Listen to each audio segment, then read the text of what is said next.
Hi, everyone. Welcome to another episode of Sisters and Scrubs. I'm Dr. Becca, your family doctor. And I'm Dr. Vanessa, your pharmacist. And today we're talking about a topic that we see often at the clinic. Maybe you guys can relate as well. So, why is it that on some days we start off our day super motivated? Like we have our meals planned, everything's in check, we're motivated.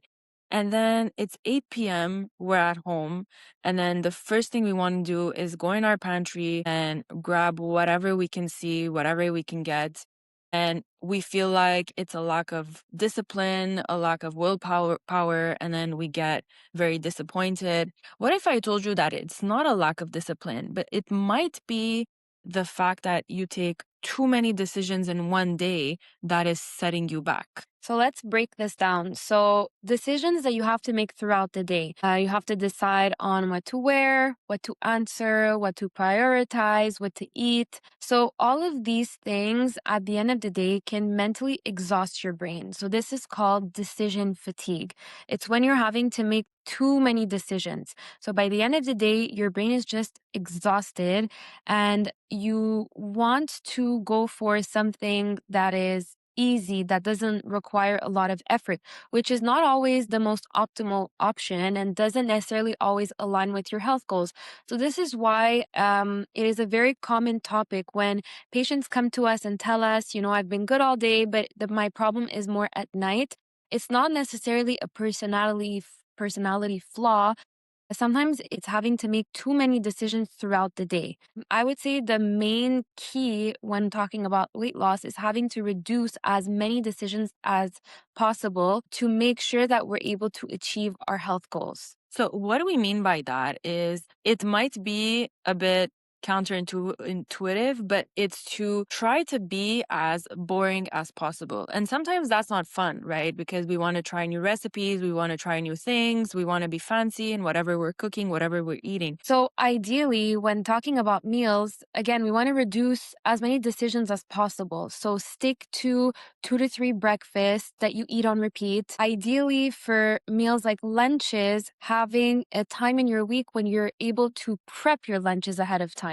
Now, a lot of people will probably disagree or will probably say that, oh, the meal prepping is too much work.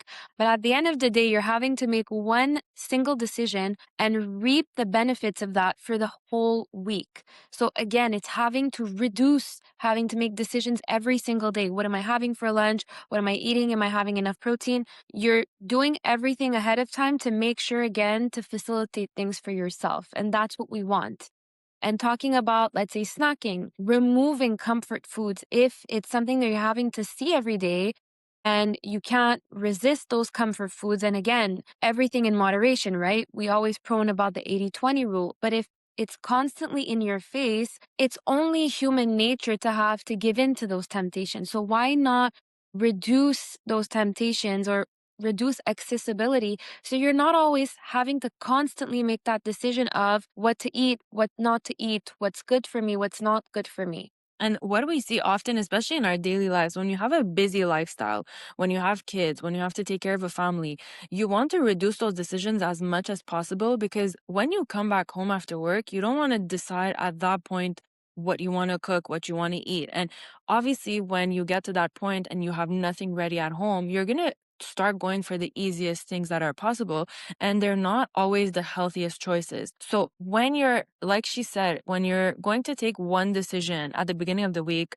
to prep your menu for the week, for example, or buy your groceries ahead of time and say, okay, like let's say on Monday and Tuesday we're eating this, on Wednesday and Thursday we're eating that, and on Friday we're doing this.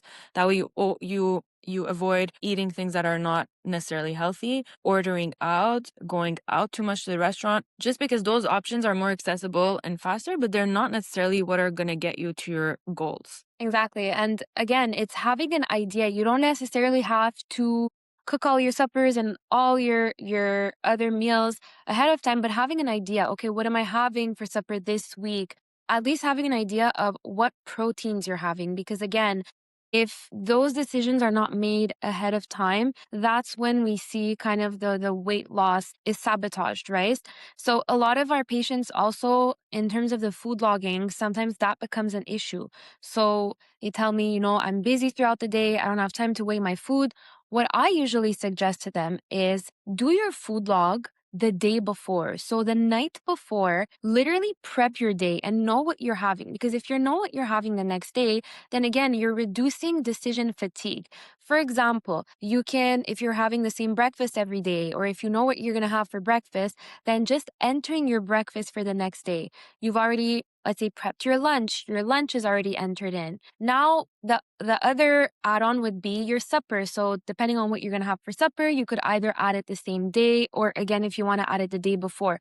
So reducing decision fatigue is really the key success to weight loss. And our patients who are successful with their weight loss journey are not patients that are more motivated. Because at the end of the day, if you're relying on motivation is fluctuating. It fluctuates depending on your mood, your stress, your busy day, Your hormone, your hormones, your sleep. sleep, everything. So if you're relying on motivation, you will not see the results that you want. If you reduce the amount of decisions that you have to make, that's when success happens in terms of weight loss. And it's very easy to get fooled because of social media. For example, we see all these pages that have a bunch of recipes, right? And it's very tempting to try them. And we're not saying you shouldn't, but for the beginning, instead of dabbling into left and right on healthy recipe here, healthy snacks there, try to stick to things that you know, things as simple as possible. Keep your dish as simple as possible. Be as boring as possible for the beginning. And then add on once you start understanding how food works, how your plate should look like. That's when you start dabbling into other stuff. Now, we see a lot of pages talking about intuitive eating, but these things are not for people who are starting their weight loss journey. These things are only for people who understand what it takes to lose weight, to get to a healthier weight, that have a high protein, high fiber diet, and they're just trying to progress in their journey. But for beginners, stick to what you know, stick to the most basic stuff to get the results that you want. For example, like us as breakfast, like I literally eat the same thing every day. Same. Every Same. day, every day. My decision making at 7 a.m. when I'm with my baby is zero because it's very automatic. I grab the same things from the fridge.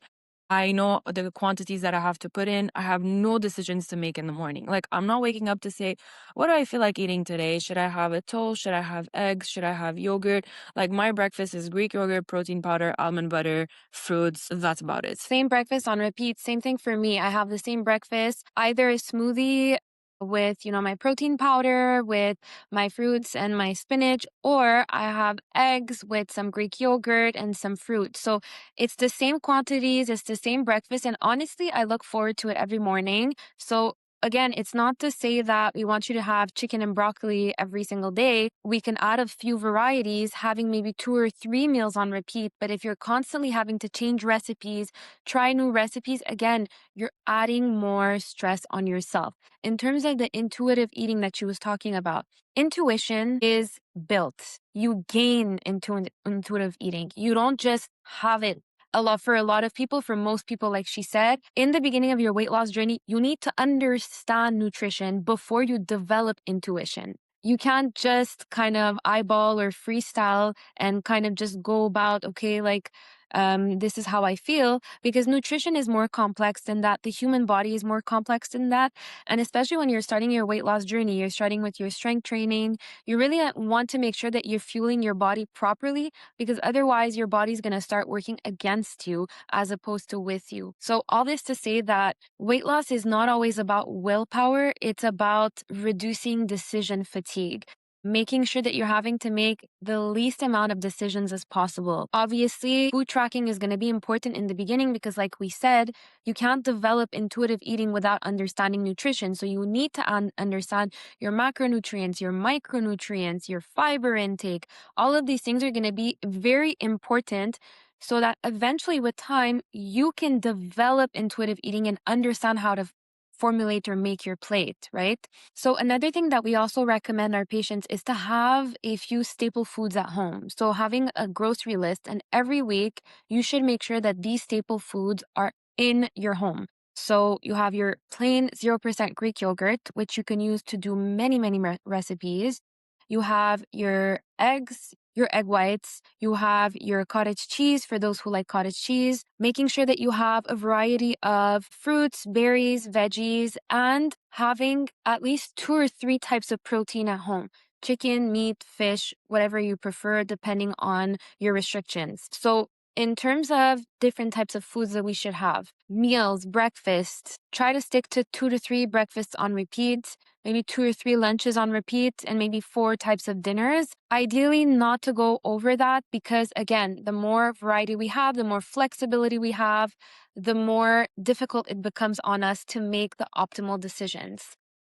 Even us as your health professionals at Eterna, we still prep our foods. We try to take one day out of the week where we bulk buy products from Costco, from anywhere else, and we cook meals ahead of time, or at least we plan what meals we want to eat during the week. We stick to 1 or 2 breakfasts. We have meal prepped our lunch in advance for the week. And as for dinners, like she said, we have 3 to 4 or maybe 2 to 3 varieties for the coming week. That way we take off the guesswork, we take off the decision making. At the end of the day, we're mentally tired. We don't want to think about what we're going to eat or what we're going to feed our family. So that is going to help you lose weight, but also maintain weight loss as well. At the end of the day, weight loss isn't about willpower, it's about consistency.